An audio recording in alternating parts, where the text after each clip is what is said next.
আসসালামু আলাইকুম। দুপুরের শীর্ষ সংবাদে স্বাগত জানাচ্ছি আমি সুমনা সুমা। সিরাজগঞ্জ, ব্রাহ্মণবাড়িয়া ও গোপালগঞ্জে সড়ক দুর্ঘটনায় স্বামী স্ত্রী সহ নিহত ৮। পৃথিবী থেকে হারিয়ে যাওয়ার ঝুঁকিতে বাংলাদেশের একাংশ। লালমনিরহাট সীমান্তের ৩টি পৃথক পয়েন্টে ৩৩ জনকে পুশিনের চেষ্টা, বিজিবির প্রতিরোধ। দায়িত্ব পাওয়ার ৩ দিনের মাথায় অবসরের আবেদন সিআইডি প্রধানের। ঢাকা সহ ৮ অঞ্চলে ঝড় বৃষ্টির সম্ভাবনা। মধ্যপ্রাচ্য উত্তেজনায় আবারও বাড়ল তেলের দাম। হজ শেষে ফিরেছেন ২৯,৬৯৪ জন বাংলাদেশি, মারা গেছেন ৪৬ জন। পদ্মা নদীতে বাস ডুবি, চালক সহকারীকে উদ্ধার করে হাসপাতালে ভর্তি। চট্টগ্রামের সাবেক মেয়রের ভবনে গোপন বৈঠক, আটক ২। শব্দদূষণ নিয়ন্ত্রণে এআই ব্যবহারের পরিকল্পনা, ডিএনসিসি প্রশাসক।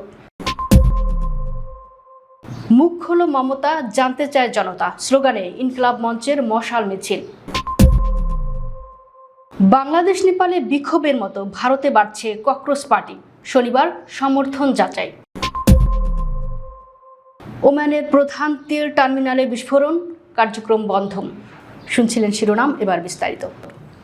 সিরাজগঞ্জ জেলার বেলকুচিতে বাস চাপায় ব্যাটারি চালিত অটো ভ্যানে থাকা স্বামী স্ত্রী ও ৩ জন নিহত হয়েছেন। এ ঘটনায় ভ্যানে থাকা ওই দম্পতির মেয়ে সহ বাসের অন্তত ১০ জন যাত্রী আহত হয়েছেন। শুক্রবার সকাল ৬টার দিকে বেলকুচির মেঘুল্লা এলাকায় বাস স্ট্যান্ডের কাছে এ দুর্ঘটনা ঘটে। ব্রাহ্মণবাড়িয়া জেলা সদরে পিকআপ ভ্যান ও সিএনজি চালিত অটো রিকশার সংঘর্ষে ৩ জন নিহত হয়েছেন। এ ঘটনায় আহত হয়েছেন আরও ৩ জন। শুক্রবার সকাল ৯টার দিকে উপজেলার রামরাইল ইউনিয়নে এই ঘটনা ঘটে। গোপালগঞ্জ জেলার মুকসুদপুরে ২টি যাত্রীবাহী বাসের সংঘর্ষে ২ জন নিহত হয়েছেন। এ ঘটনায় অন্তত ২৫ জন আহত হয়েছেন। বৃহস্পতিবার রাত ১২টার দিকে ঢাকা বরিশাল মহাসড়কের মুকসুদপুর উপজেলায় রাগদি এলাকায় এ দুর্ঘটনা ঘটে। জলবায়ু পরিবর্তনের প্রভাবে আগামী কয়েক দশকের মধ্যে সমুদ্রপৃষ্ঠের উচ্চতা বৃদ্ধির ফলে বিশ্বের ১৭টি অঞ্চল পৃথিবীর মানচিত্র থেকে চিরতরে হারিয়ে যাওয়ার ঝুঁকিতে রয়েছে। Inter governmental panel on climate চেঞ্জের প্রতিবেদন অনুযায়ী ২১০০ সালের মধ্যে সমুদ্রপৃষ্ঠের উচ্চতা ৩২ থেকে ৮৪ সেন্টিমিটার পর্যন্ত বৃদ্ধি পেতে পারে। বিষয়টি অনেক নিচু দ্বীপরাষ্ট্র ও উপকূলীয় শহরের জন্য অস্তিত্বের সংকট তৈরি করবে। এ তালিকায় আছে বাংলাদেশও। দ্য জেরুজালেম পোস্ট গবেষণাটির সারসংক্ষেপ প্রকাশ করেছে। এই শতাব্দীর শেষ নাগাদ বাংলাদেশ তার মোট ভূখণ্ডের প্রায় ১৭% হারাতে পারে। এর ফলে প্রায় ২০ মিলিয়ন বা ২ কোটি মানুষ বাস্তুচ্যুত হওয়ার ঝুঁকিতে রয়েছে। এছাড়া লবণাক্ত পানির প্রবেশ এবং ঘন ঘন ঝড়ের কারণে কৃষিকাজ ব্যাহত হচ্ছে, যা মানুষকে অভিবাসনে বাধ্য করছে। লালমনিরহাট সীমান্তের ৩টি পৃথক পয়েন্টে একযোগে ৩৩ জন ব্যক্তিকে বাংলাদেশে ঠেলে দেওয়ার চেষ্টা করেছে ভারতীয় সীমান্তরক্ষী বাহিনী বিএসএফ। তবে সীমান্তে টহলরত বর্ডার গার্ড বাংলাদেশের সদস্যরা তাৎক্ষণিক ব্যবস্থা নিয়ে তাদের বাংলাদেশে প্রবেশে বাধা দিয়েছেন। শুক্রবার সকালে এই ঘটনা ঘটে। সীমান্তের দায়িত্ব পালনকারী বিজিবি ১৫ ও ৬১ ব্যাটালিয়ন ঘটনার সত্যতা নিশ্চিত করেছেন। পুলিশের অপরাধ তদন্ত বিভাগের ভারপ্রাপ্ত প্রধান ও ডিআইজি আলী আকবর খান স্বেচ্ছায় অবসরের আবেদন করেছেন। দায়িত্ব পাওয়ার মাত্র ৩ দিনের মাথায় তিনি পদোন্নতি বঞ্চনা ও বৈষম্যের অভিযোগ তুলে অবসরের সিদ্ধান্ত নেন। বৃহস্পতিবার তিনি স্বরাষ্ট্র মন্ত্রণালয়ের সিনিয়র সচিব বরাবর অবসরের আবেদনপত্র দাখিল করেন। এর আগে ১ জুন তিনি সিআইডির দায়িত্ব পান। একই দিনে পুলিশের ৫ কর্মকর্তাকে অতিরিক্ত মহাপরিদর্শক পদে পদোন্নতি দেওয়া হয়, যার মধ্যে তার ব্যাচের কর্মকর্তারাও রয়েছেন। ঢাকাসহ দেশের ৮ অঞ্চলের উপর দিয়ে সর্বোচ্চ ৬০ কিলোমিটার বেগে ঝোড়ো হাওয়া বয়ে যেতে পারে বলে জানিয়েছেন আবহাওয়া অধিদপ্তর। এসব অঞ্চলের নদী বন্দরগুলোকে ১ নম্বর সতর্ক সংকেত দেখাতে বলা হয়েছে। শুক্রবার ভোর ৫টা থেকে বেলা ১টা পর্যন্ত দেশের অভ্যন্তরীণ নদী বন্দরসমূহের জন্য পূর্বাভাসে এ কথা বলা হয়েছে। পূর্বাভাসে বলা হয়, ঢাকা, ফরিদপুর, কুষ্টিয়া, যশোর, খুলনা, টাঙ্গাইল, ময়মনসিংহ এবং সিলেট অঞ্চলের উপর দিয়ে পশ্চিম অথবা উত্তর পশ্চিম দিক থেকে ঘন্টায় ৪৫ থেকে ৬০ কিলোমিটার বেগে বৃষ্টি অথবা বজ্রসহ বৃষ্টিসহ দমকা অথবা ঝোড়ো হাওয়াসহ অস্থায়ীভাবে ঝোড়ো হাওয়া বয়ে যেতে পারে। মধ্যপ্রাচ্যের চলমান উত্তেজনার মধ্যে শুক্রবার আন্তর্জাতিক বাজারে তেলের দাম আবারও বেড়েছে। আগের দিনের বড় ধরনের দরপতনের পর বাজার কিছুটা ঘুরে দাঁড়ায়। এর পেছনে লেবাননের নতুন যুদ্ধবিরতি প্রস্তাব প্রত্যাখ্যান এবং ওমানের একটি গুরুত্বপূর্ণ তেল টার্মিনালে বিস্ফোরণের ঘটনা ভূমিকা রেখেছে। এদিন আন্তর্জাতিক মানদণ্ড ব্রেন্ট ক্রুডের দাম ব্যারেল প্রতি 33 সেন্ট বা 0.35% বেড়ে $95.36 পৌঁছেছে। আগের দিন এর দাম প্রায় 2.84% কমেছিল। পবিত্র হজ পালন শেষে মোট 71টি ফিরতি ফ্লাইটে সৌদি আরব থেকে এখন পর্যন্ত দেশে ফিরেছেন 29,694 জন বাংলাদেশি হজ যাত্রী। এছাড়া এখন পর্যন্ত সৌদি আরবে 46 জন বাংলাদেশি হজযাত্রীর মৃত্যু হয়েছে। এদের মধ্যে 30 জন পুরুষ এবং 16 জন নারী। মৃতদের মধ্যে মক্কায় 35 জন এবং মদিনায় 11 জন ইন্তেকাল করেছেন। শুক্রবার পর্যন্ত এ তথ্য পাওয়া গেছে বলে জানিয়েছে সংশ্লিষ্ট কর্তৃপক্ষ। হজ পরবর্তী ফিরতি ফ্লাইট কার্যক্রমে পুরোদমে চলমান রয়েছে এবং আগামী 30 জুন পর্যন্ত এ কার্যক্রম অব্যাহত থাকবে।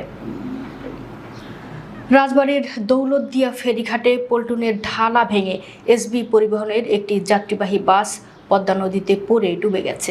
শুক্রবার সকাল 9:30টার দিকে এ দুর্ঘটনা ঘটে। তবে বাসে কোনো যাত্রী ছিল না, কোনো হতাহতের ঘটনা ঘটেনি। শুধু চালক ও সহকারী ছিলেন। পরে তাদের উদ্ধার করে হাসপাতালে ভর্তি করা হয়েছে। চট্টগ্রামের ফটিকছড়ি উপজেলায় নিষিদ্ধ ঘোষিত সংগঠন ছাত্রলীগের একটি গোপন বৈঠক অনুষ্ঠিত হওয়ার অভিযোগ উঠেছে। এ সংক্রান্ত ছবি ও তথ্য সামাজিক যোগাযোগ মাধ্যমে ছড়িয়ে পড়ার পর ঘটনাস্থলে গিয়ে দুজনকে জিজ্ঞাসাবাদের জন্য থানায় নেওয়া হয়েছে।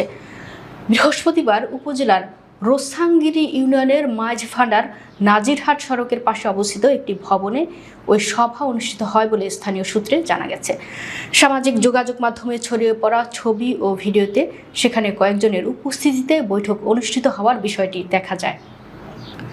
রাজধানীর গুলশানে অনুষ্ঠিত বিশ্ব পরিবেশ দিবসের এক সচেতনতামূলক সমাবেশে শব্দদূষণ নিয়ন্ত্রণে কৃত্রিম বুদ্ধিমত্তা ব্যবহারের পরিকল্পনার কথা জানিয়েছেন ঢাকা উত্তর সিটি কর্পোরেশনের প্রশাসক মোহাম্মদ শফিকুল ইসলাম খান।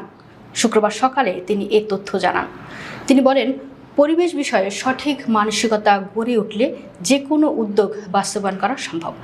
সংশ্লিষ্ট সবাইকে একসঙ্গে কাজ করার আহ্বান জানিয়ে তিনি আরও বলেন, শব্দদূষণ নিয়ন্ত্রণে সিটি কর্পোরেশন দায়িত্ব পালন করছে এবং পরিবেশ কর্মীদেরও এতে এগিয়ে আসতে হবে। তিনি জানান, ধাপে ধাপে বাস্তবায়নের মাধ্যমে শব্দদূষণ নিয়ন্ত্রণে কাজ করা হবে। কোনো এককভাবে নয়, বরং সমন্বিত উদ্যোগের মাধ্যমে এই কার্যক্রম এগিয়ে নেওয়া হবে। ইনকিলাব মঞ্চের মুখপাত্র শরীফ ওসমান বিন হাদি হত্যার বিচার, খুনিদের দেশে ফিরিয়ে আনা এবং ঘটনার নেপথ্যে দেশি বিদেশি চক্রান্ত উদ্ঘাটনের দাবিতে ঢাকা বিশ্ববিদ্যালয়ে মশাল মিছিল অনুষ্ঠিত হয়েছে। বৃহস্পতিবার সন্ধ্যায় ঢাকা বিশ্ববিদ্যালয় এলাকায় ইনকিলাব মঞ্চ এই কর্মসূচির আয়োজন করে। মিছিলটি রাজু ভাস্কর্য থেকে শুরু হয়ে শাহবাগ মোড় প্রদক্ষিণ করে আবার রাজু ভাস্কর্যের পাদদেশে এসে সংক্ষিপ্ত সমাবেশের মাধ্যমে শেষ হয়। মিছিলে অংশগ্রহণকারীরা মুখ খোলো মমতা, জানতে চায় জনতা, উই ওয়ান্ট জাস্টিস এবং ওসমান হাদি বাংলাদেশের আজাদি সহ বিভিন্ন স্লোগান দেন। সামাজিক যোগাযোগ মাধ্যমে আলোড়ন তোলা ভারতের নতুন যুবভিত্তিক আন্দোলন ককরোচ জনতা পার্টি এবার মাঠ পর্যায়ে শক্তি প্রদর্শনের প্রস্তুতি নিচ্ছে। শনিবার নয়াদিল্লিতে বিক্ষোভ সমাবেশের ডাক দিয়েছে সংগঠনটি, যা তাদের প্রকৃত জনসমর্থন যাচাইয়ের প্রথম বড় পরীক্ষা হিসেবে দেখা হচ্ছে। মে মাসের মাঝামাঝি যাত্রা শুরু করা এই ব্যঙ্গাত্মক রাজনৈতিক প্ল্যাটফর্ম অল্প সময়ে ব্যাপক জনপ্রিয়তা পেয়েছে। সিজেপির দাবি, ইনস্টাগ্রামে তাদের অনুসারীর সংখ্যা 2,20 লাখ ছাড়িয়েছে এবং সদস্য সংখ্যা 10 লাখেরও বেশি। সংগঠনটি নিজেদেরকে অলস ও বেকারদের কণ্ঠস্বর হিসেবে পরিচয় দিচ্ছে।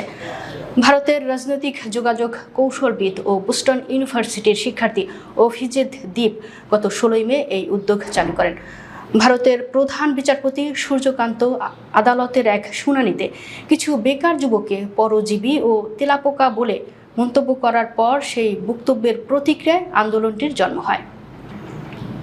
ওমানের মিনা আল ফাহাল টার্মিনালের বিস্ফোরণের ঘটনা ঘটেছে। এরপর থেকে দেশটির প্রধান এই টার্মিনালের কার্যক্রম বন্ধ রয়েছে।